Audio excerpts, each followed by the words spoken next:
Thanks for joining us again. We recently spoke to Benzer and Sandra about the effects on their marriage of not being able to have children.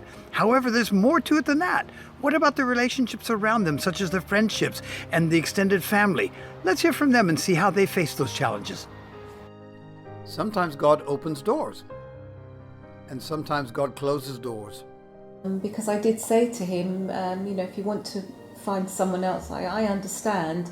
And he said to me that you're the one that I married and you're the one I want to stay with. So Benzer, you never considered that as a viable offer, find someone with whom you can have children with? Absolutely no. Okay. So you weren't going to go and do the Abraham thing then? No. I have another question for you. Was there any impact from the wider family to that Good news? question. For a long time we didn't tell anyone, made up excuses. We're going on holiday, not ready to have a family. Where's the kids? Laughed it off. And some derogatory remarks about my husband, which I didn't like because it was me. There is a medical reason, so people assume that, you've been married at a certain time, you should be having children. They never assume there's a medical reason. They never assume they think you don't want children, you don't like children. And so it was a lot to cope with on that. But we kept it a secret. And then one day, when it got to a point where, how long do you keep saying I'm traveling? What was their reaction when you did that? Were they supportive? Were they?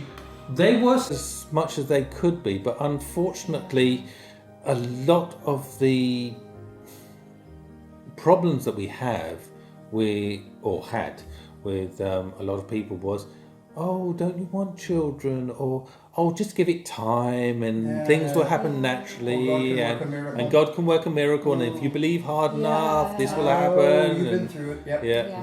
And even people would say, well, Sarah, I still have that to this day. Sarah. Kind of rubbing your nose in it, isn't it? Exactly. Your faith is not good enough either. And also people didn't know what to do with us. My friends who, were having babies, and there would be two sides.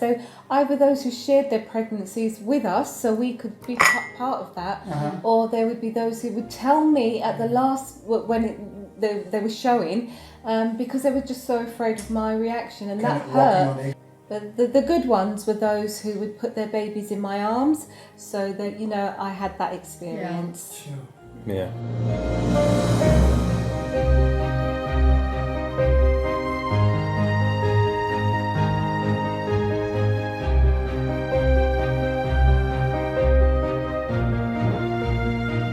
Well, this raises a fundamental question. Do we stick by our oaths and promises if we don't get what we planned in our marriage? If part of our expectations don't happen, do we leave the one we promised to love? Next week, we'll be talking to David and Ella about how to exercise self-control during our arguments. God bless, and bye for now.